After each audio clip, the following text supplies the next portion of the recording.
Hello everyone, welcome to Chetan Bharat learning. इस video में हम हमारी एंशिएंट मेडिवल कल्चर वाली क्लासेस को आगे कंटिन्यू करते हैं। लास्ट वीडियो में हमने प्री हिस्ट्री वाला पीरियड कवर किया था। आज हम बात करेंगे the first urban civilisation in South Asia, rather one of the earliest urban civilisations in the world, that is the Harappan civilisation.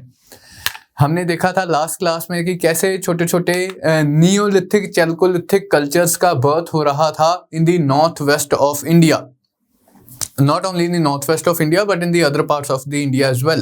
But northwest of India का जो cultural sequence था, अगर chronology की बात करें, थोड़ी सी पहले start हो गया था emergence of the Neolithic cultures। जैसे हमने मेहरगढ़ की example की थी कि it gives the earliest evidence of settled wheat producing communities। कब? 7000 BC, as late as 7000 BCE में wheat producing communities, Neolithic communities Mehrgarh वाले region में, पाकिस्तान के बलूचिस्तान वाले रीजन में इमर्ज कर चुकी थी। एंड पूरे ही नॉर्थ वेस्ट ऑफ इंडिया में ऐसी कम्युनिटीज धीरे धीरे इनका बर्थ हो रहा था।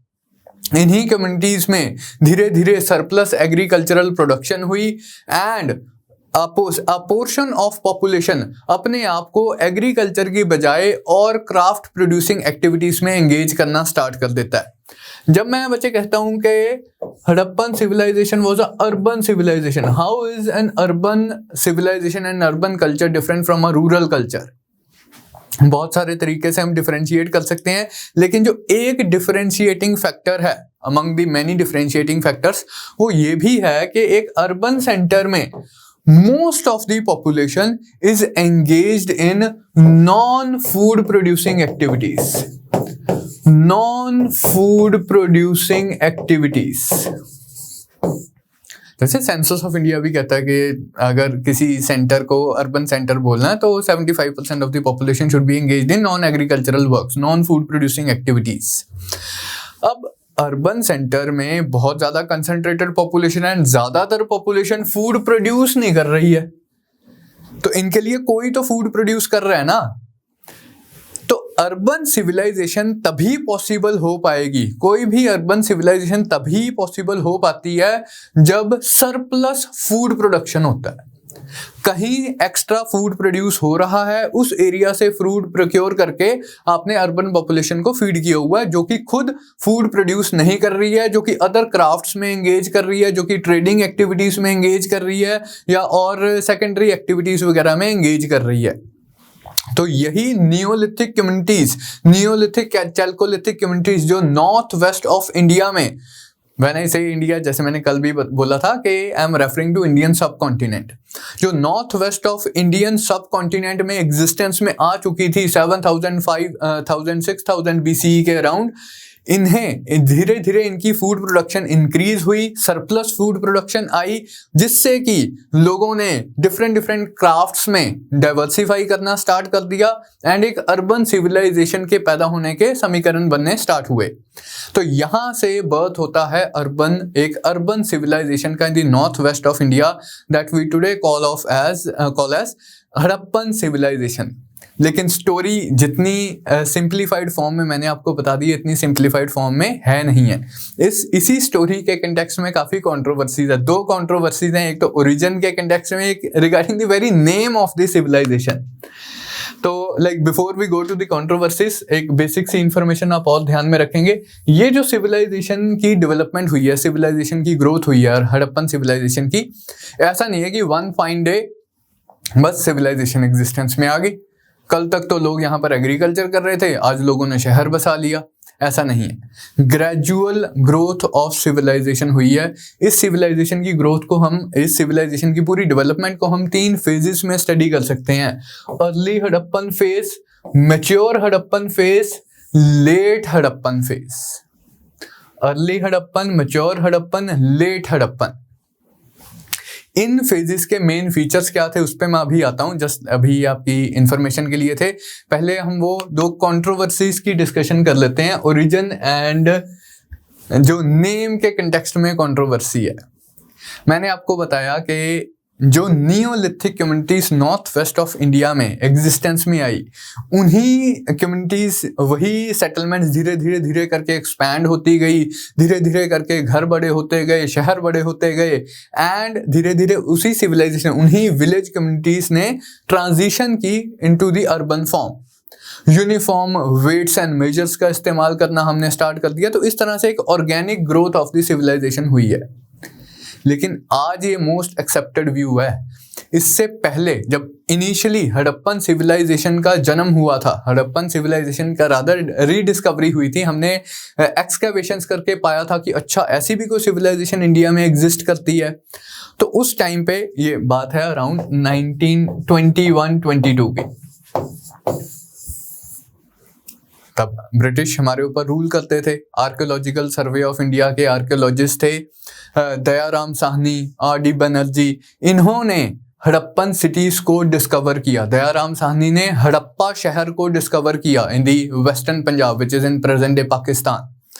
तो हमें पता चला कि अच्छा एक तो बहुत पुरानी अर्बन सिविलाइजेशन में इंडिया में उस इतने पुराने ज़माने में एग्जिस्ट करती थी। कार्बन डेटिंग से हमने एज वगैरह निकाली तो हमें पता चला कि ये तो जी अराउंड 2600 BC के अराउंड ये शहर सेटल हुए थे। अच्छा जी, इतनी पुरानी सिविलाइजेशन है। इंडिया वालों ने ऐसी सिविलाइजेशन कैसे बना दी?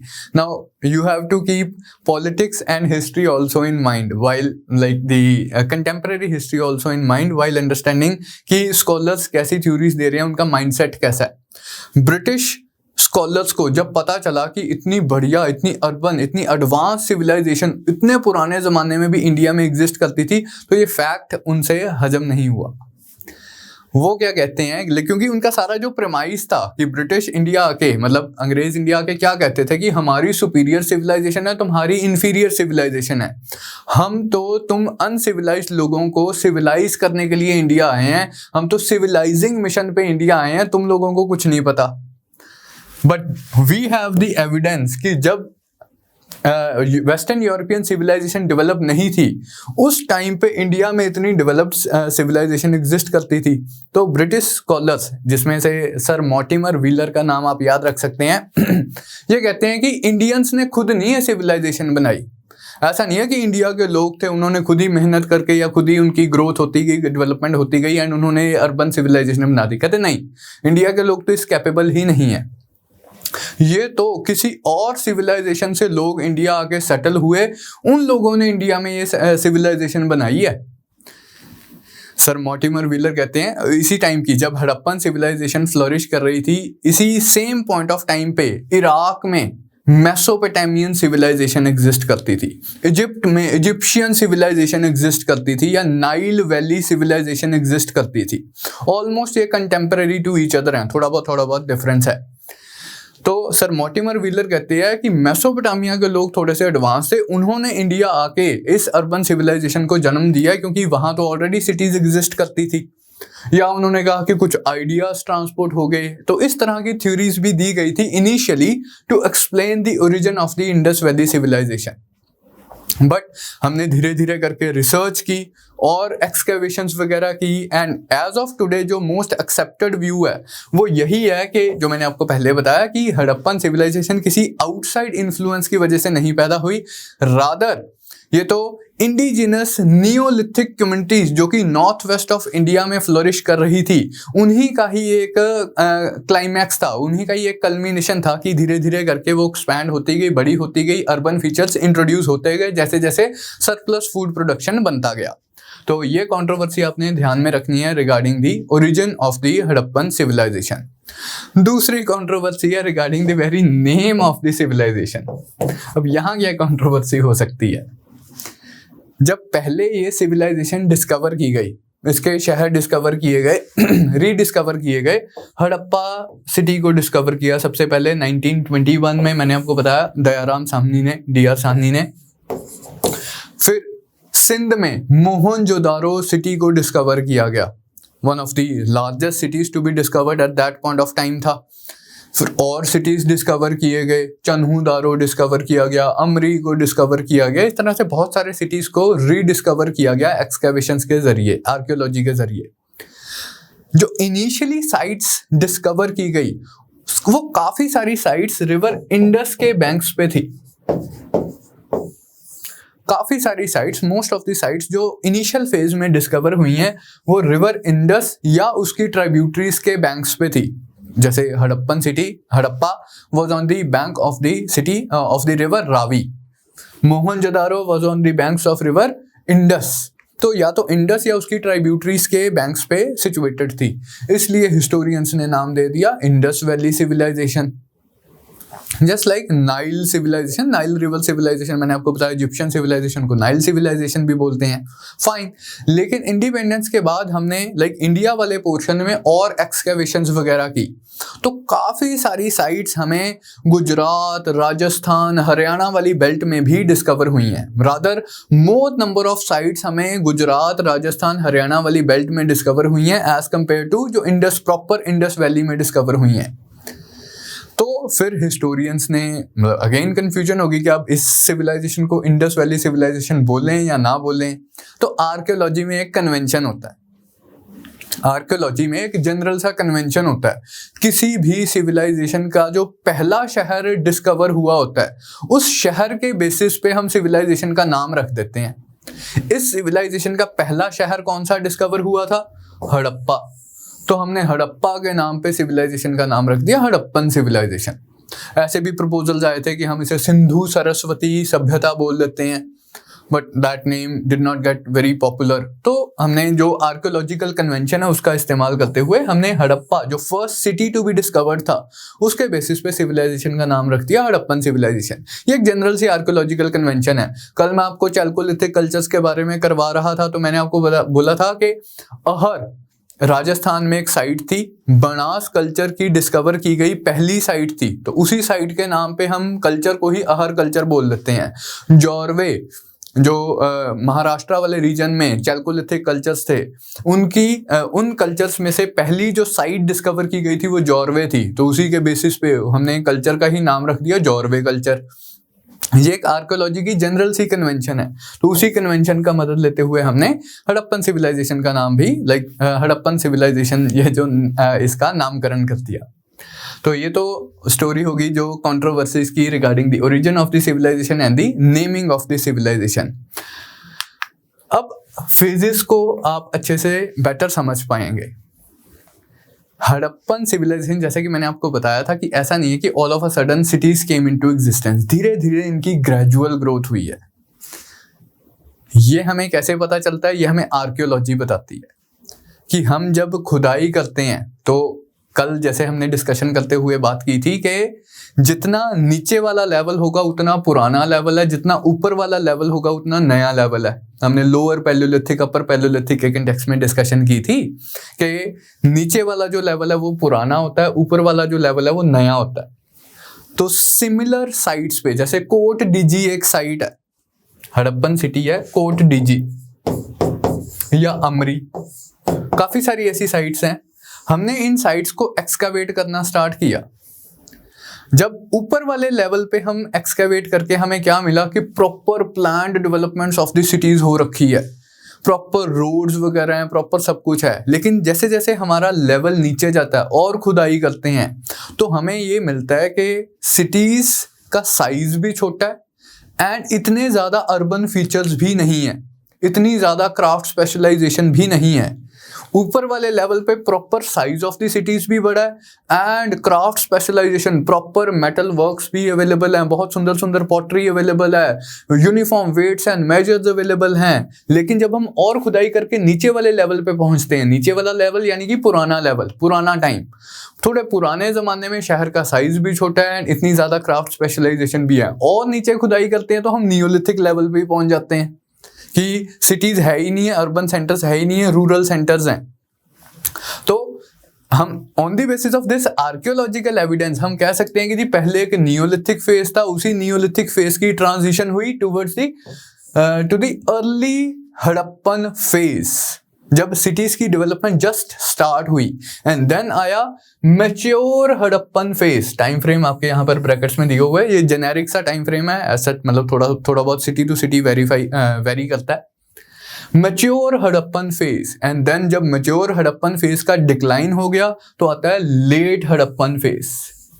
अगेन वही सिटीज, वही एक्सकैवेशन से हमें एविडेंस मिलता है कि जब जो सबसे ऊपर वाला लेवल है वहाँ अगेन हाउसेस की क्वालिटी बहुत अच्छी नहीं है। जो अर्बन सिविलाइजेशन एग्जिस्टेंस में आई उसके हाउसेस जो थे वो इतनी अच्छी क्वालिटी के नहीं थे।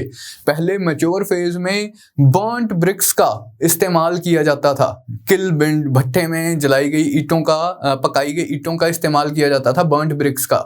लेकिन जो लेट हड़प्पन सिविलाइजेशन है, लेट हड़प्पन फेज है, इसमें मड ब्रिक्स का इस्तेमाल किया जाता था। प्लानिंग भी इतनी ज्यादा नहीं थी, तो उन्हीं सिटीज का डिक्लाइन हो गया। एंड जो नेक्स्ट फेज आता है लेट हड़प्पन फेज, फिर एक पॉइंट ऑफ टाइम पे मतलब हड़प्पन सिविलाइजेशन के सारे फीचर्स ही खत्म हो गए एंड पोस्ट हड़प्पन फेज आ गया। Post Harappan Chalcolithic cultures came into existence. तो इस तरह से 3 फेजेस ऑफ हड़प्पन सिविलाइजेशन है एंड आर्कियोलॉजी से ही हमने इन 3 फेजेस को आइडेंटिफाई किया है। ठीक है, अब हम आते हैं ज्योग्राफिकल एक्सटेंट पे। Now if you look at this map, this was one of the largest जो 3 कंटेम्परेरी सिविलाइजेशन थी। मेसोपोटामियन सिविलाइजेशन इराक में, इजिप्शियन सिविलाइजेशन या नाइल वैली सिविलाइजेशन इजिप्ट में and Indus valley civilisation India में, Indian subcontinent में। Out of these 3 contemporary civilisations, old civilisations, Harappan civilisation largest थी। Around 80,000 square kilometre का इसका total area था। And अगर हम रीजन्स की बात करें तो present day Haryana, present day Punjab, present day Jammu Kashmir वाला region, present day Peshawar and north west Pakistan वाला रीजन, NWFP वाला प्रोविंस ऑफ पाकिस्तान, पाकिस्तान वाला पंजाब वाला रीजन, पाकिस्तान का सिंध वाला रीजन एंड पाकिस्तान का बलूचिस्तान वाला रीजन। इधर मतलब not shown over here but a very large portion of Rajasthan as well and Gujarat. ये सारा जो रीजन था it was the cultural zone of the Harappans. इतने वास्ट एरिया में ये सिविलाइजेशन फैली हुई थी, तो काफी एक्सटेंसिव सिविलाइजेशन है। अब हम कैसे कह सकते हैं कि इस सिविलाइजेशन का इतना बड़ा एक्सटेंट था कि ये जो सिटी है ये भी हड़प्पन सिटी है, ये जो सिटी है ये भी हड़प्पन सिटी है, ये जो सिटी है ये भी हड़प्पन सिटी है। Actually we identify historical sites on the basis of common artefacts. हम तो खुदाई कर रहे हैं, हमें नहीं पता कि उन लोगों ने क्या लिखा, क्या हमें समझ नहीं है। उन लोगों ने राइटिंग्स छोड़ी है। जैसे मैंने इंट्रोडक्टरी क्लास में आपके साथ डिस्कशन की थी कि हड़प्पन सिविलाइजेशन वाला जो पीरियड है it is classified as protohistory. Protohistory क्या है कि हमारे पास इसके रिटन एविडेंसेस तो हैं, हड़प्पन्स कुछ राइटिंग्स तो छोड़ के गए हैं जो हमें मिली भी हैं, लेकिन वो राइटिंग्स का मतलब हमें समझ नहीं आया। We have yet not been able to decipher Harappan script कि हड़प्पन्स ने क्या लिखा हुआ है, हम मतलब नहीं अब तक जान पाए हैं। तो जितनी भी हड़प्पन सिविलाइजेशन के बारे में हमारे पास जानकारी है that is on the basis of archaeological evidence. तो हमने यहाँ खुदाई की, हमें कुछ मटेरियल रिमेन्स मिले, हमने यहाँ खुदाई की, हमें कुछ यहाँ पर मटेरियल रिमेन्स मिले, यहाँ खुदाई की, यहाँ हमें कुछ मटेरियल रिमेन्स मिले। लेकिन इंटरेस्टिंग बात यह है कि जैसे मटेरियल रिमेन्स हमें यहाँ पंजाब हड़प्पा में मिले हैं वैसे ही मटेरियल रिमेन्स हमें गुजरात के लोथल में मिले हैं। वैसे ही similar pottery, similar seals, similar types of jewellery हमें सुतका गंदौर से मिली है बलूचिस्तान में। तो बिकॉज हमें आर्टिफैक्ट्स सिमिलर से मिले हैं अक्रॉस डिफरेंट साइट्स, इसलिए हम बोल सकते हैं कि ये सारा जो जोन था ये एक सिंगल सिविलाइजेशन का जोन था जिसे हमने नेम किया एज हड़प्पन सिविलाइजेशन। ये इंडिविजुअल आइसोलेटेड कल्चर्स वगैरह नहीं थे। ऐसा नहीं है कि यहाँ पर एक डिफरेंट कल्चर है, यहाँ पर एक डिफरेंट कल्चर है। ये एक सिंगल कल्चरल जोन कॉन्स्टिट्यूट करता था ये सारा रीजन।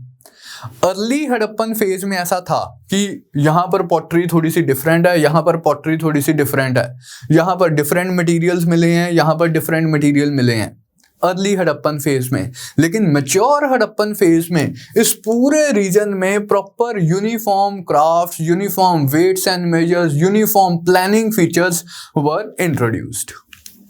ठीक है, अब हम आते हैं general features of the mature Harappan phase. जब हम इन जनरल बात करते हैं कि तुम्हें हड़प्पन सिविलाइजेशन के बारे में पता है, तो basically we are talking about the mature Harappan phase of the Harappan civilisation.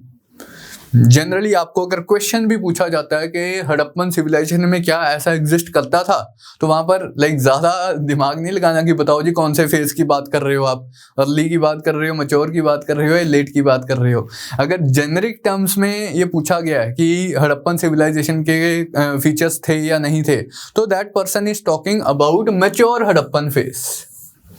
Mature Harappan phase के ही हम फीचर्स करेंगे। जो रफ टाइम फ्रेम है मैच्योर हड़प्पन सिविलाइजेशन का, that is 2600 to around 1900 1800 BC।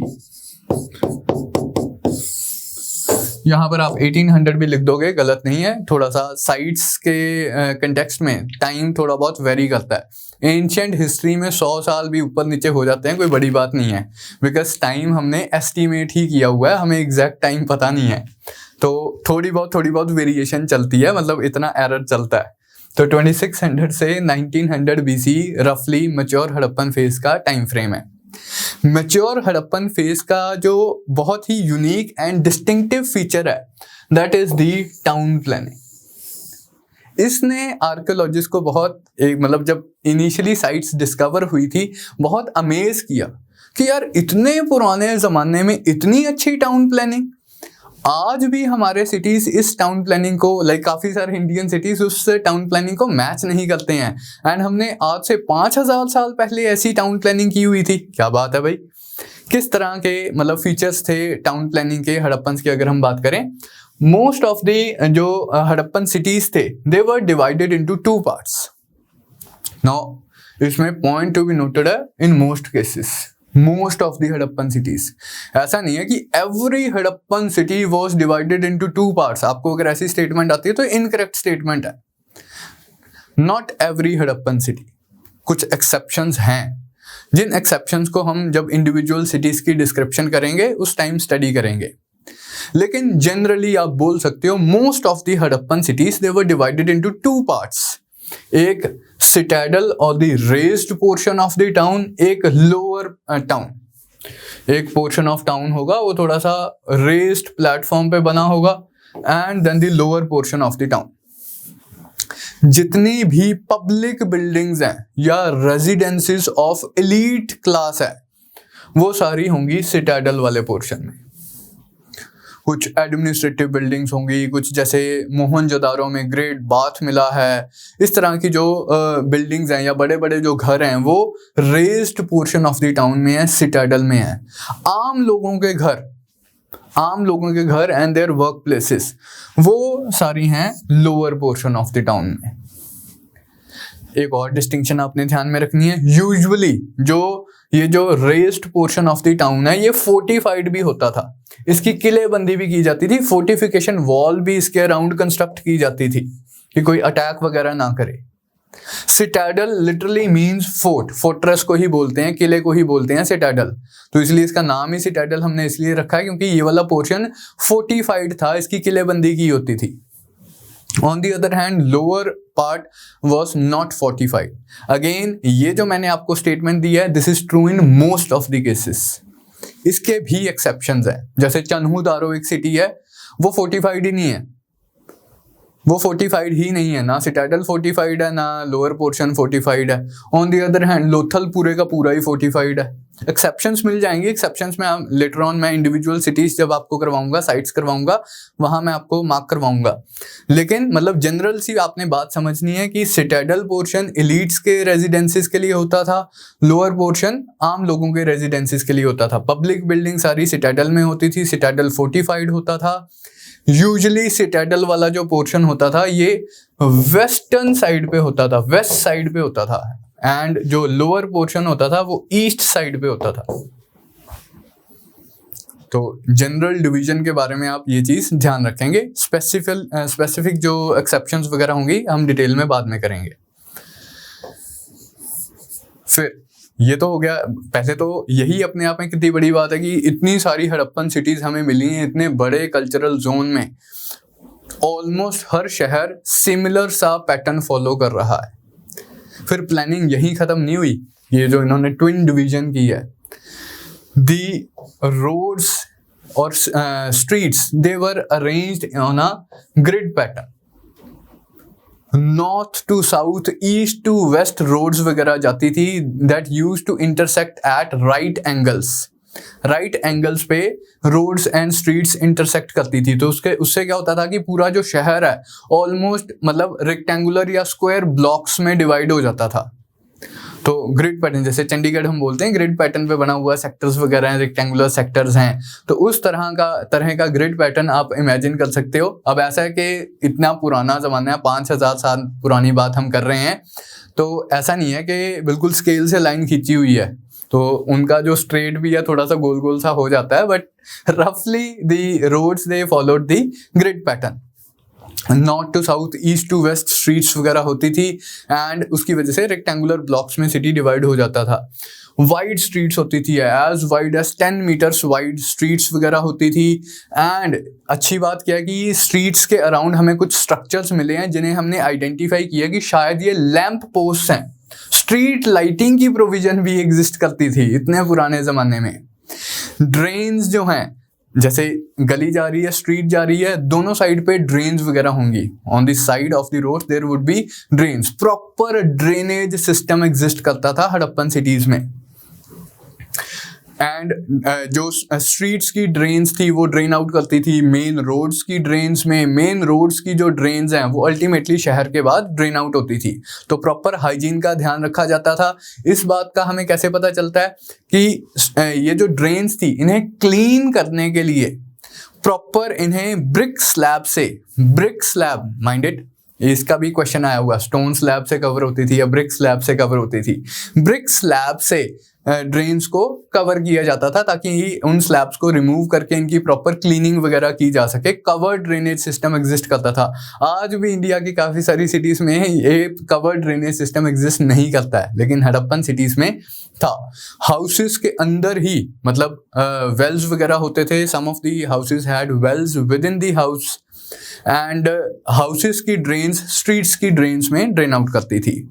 Houses का जो प्लान था वो काफ़ी मतलब वेरिएशन थी. साइजेस ऑफ दी हाउसेस में वेरिएशन थी. कुछ बड़े घर भी थे, छोटे घर भी थे. इससे हमें क्या पता चलता है? One of the hallmarks of N urban society is stratification.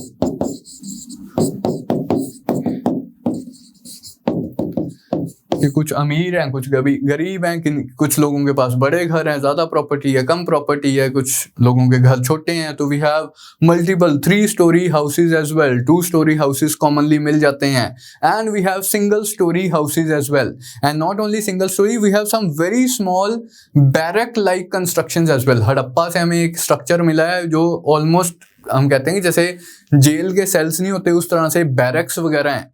Single room sales या सिंगल रूम कंस्ट्रक्शन वगैरह भी हैं. तो variety in the size of houses है. मोस्ट ऑफ दी हाउसेज लेकिन 2 स्टोरी हाउसेज हैं, मल्टीपल स्टोरी हाउसेज हैं. Houses का डिज़ाइन काफ़ी मोनोटोनस सा होता था कि ऐसा है कि सेंटर में एक कोर्टयार्ड है, कोर्टयार्ड के राउंड कमरे बने हुए हैं इस तरह से.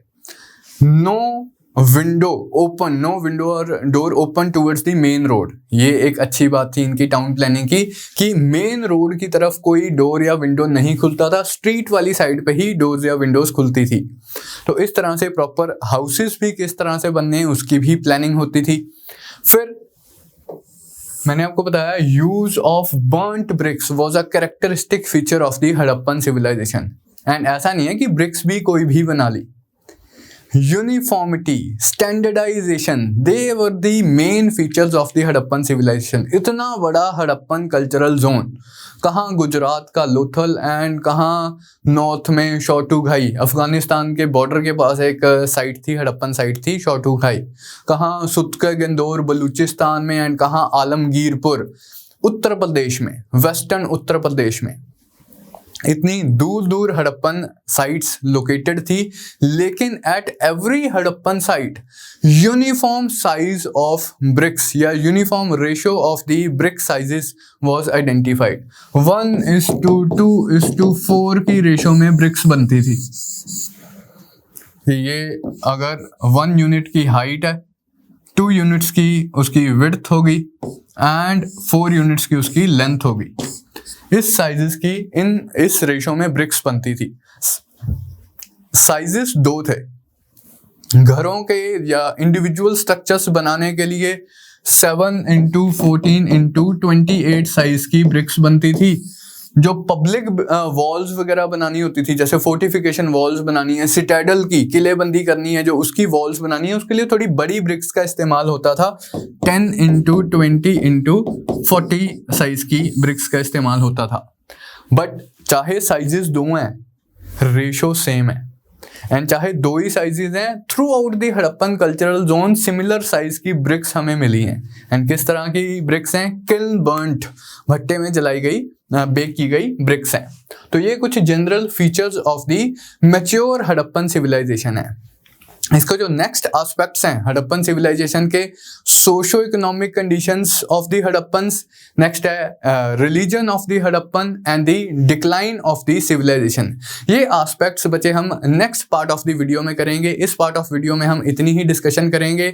आप तब तक इसके नोट्स वगैरह पढ़ सकते हैं, रिवाइज कर सकते हैं। I hope this session was useful to you people.